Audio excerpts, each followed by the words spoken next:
میں بس 1 منٹ میں اپنی بات کو مکمل کروں گا کہ یہ علاقہ طلبہ ناکہ، امبیڈکر نگر، گنیش نگر، یہ ایک ایسا علاقہ ہے کہ اس میں اچھے لڑکے بھی ہیں، برے لڑکے بھی ہیں۔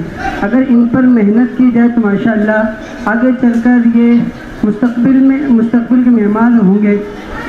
تو میں اپنے استاد محترم حضرت قاری محمد صابر صاحب سے درخواست کروں گا کہ وہ میرے پاس تشریف لائیں۔ آج جو پروگرام، جو محنت ہوئی اور میں اس قابل جو ہوں، یہ حضرت کی محنت کا نتیجہ ہے، اور میں یہ چاہتا ہوں کہ ابھی ہمارے اندر جوش ہے، جذبہ ہے کرنے کا۔ تو ہمارے طلبے کے اندر بہت سارے علماء اور مفتیان موجود ہیں جو بھی ایک جذبہ رکھتے ہیں، اور ان سب کو میں چاہ رہا تھا کہ پیش کرتا، لیکن وقت گنجائش نہیں دے رہا ہے۔ جیسے مفتی پرویز صاحب ہیں، مولانا سلمان صاحب ہیں، اور مفتی عبد الکریم صاحب جیسے جو ایک جذبہ رکھتے ہیں کہ ہم اپنے علاقے کے لیے کچھ کریں۔ تو اب میں یہ چاہتا ہوں کہ قاری صابر صاحب سے کہ اس مسجد کے اندر بھی ہم اس طرح کا نظام بنائیں تاکہ ہم مل جل کر اس علاقے کی ترقی کے لیے کچھ کر سکیں اور بچوں کو ذہنی ارتداد سے بچا سکیں۔ تو میں حضرت والا سے یہ درخواست کروں گا کہ آپ اقرار کریں کہ اس مکتب کو آگے بڑھائیں گے اور اپنے علاقے کے اندر گلی گلی میں گھوم کر سروے کر کے بچوں کے ایمان کو محفوظ رکھنے کی کوشش کریں گے۔ مفتی روشن صاحب نے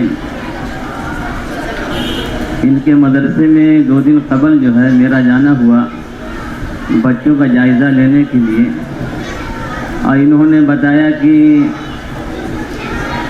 کچھ ایسے بچے ہیں جو نشہ آور بھی ہیں اور جن کے ماں باپ بالکل اسلام سے ناآشنا ہیں، اسلام جانتے ہی نہیں کیا چیز ہے۔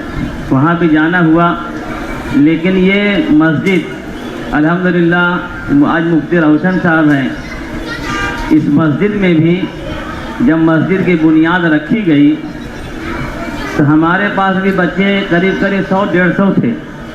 ایسی عمارت نہیں تھی، عمارت اس پوزیشن میں نہیں تھی، لیکن الحمدللہ آج اسی مسجد سے جو ہے مفتی روشن صاحب بن گئے، مفتی پرویز صاحب بن گئے، حافظ چاند بن گئے۔ ہمارا لڑکا ہے حافظ اکرامہ، الحمدللہ وہ بھی حافظ بن گیا۔ الحمدللہ محنت کرنے میں کمی نہیں کیے۔ آپ جیسے بزرگوں کی دعا ہے، اور یہ بزرگوں کی دعا کا نتیجہ ہے آج یہ مسجد اتنی بڑی عمارت بنی ہوئی ہے۔ لیکن آج بھی ہم تہہ دل سے شکر گزار ہیں مفتی روشن صاحب کا، اللہ کا بڑا کرم ہے، انہوں نے محنت کیا، اور آگے بھی انشاءاللہ ہم ان کا ساتھ دیں گے۔ اور اس مسجد کے اندر جو ہے جو بھی طلبہ آئیں گے، جو بچے آئیں گے، ہم انشاءاللہ ان کا ضرور ساتھ دیں گے۔ ان کی نگرانی، ہم نگرانی کیا کریں گے؟ اللہ تعالیٰ اصلاح بنائیں کہ اللہ تعالیٰ ہمارے ذریعے سے کم لیں، لیکن ہم تو ایک خادم ہیں، اور کہا گیا ایک خادم جو ہوتا ہے وہ لوگوں کی خدمت ہی کرتا ہے۔ ہم اتنے بڑے نہیں ہیں کہ ہم جو ہے کسی کو لے کے چلیں، لیکن اللہ تعالیٰ اگر اصلاح بنائیں گے انشاءاللہ تو ہم بھی وہ خدمت انجام ضرور دیں گے۔ ہم اس مسجد کے ذمہ داران اور وہ اصلاح امت ٹرسٹ کی طرف سے جو ہے ہم شکر گزار ہیں۔ آپ لوگ بھی دعا کریں کہ اس محلے کے اندر، اس علاقے کے اندر جتنے بچے ہیں سب کو اللہ تعالیٰ علم دین عطا فرمائے۔ اللہ ہم ان کا ضرور ساتھ دیں گے۔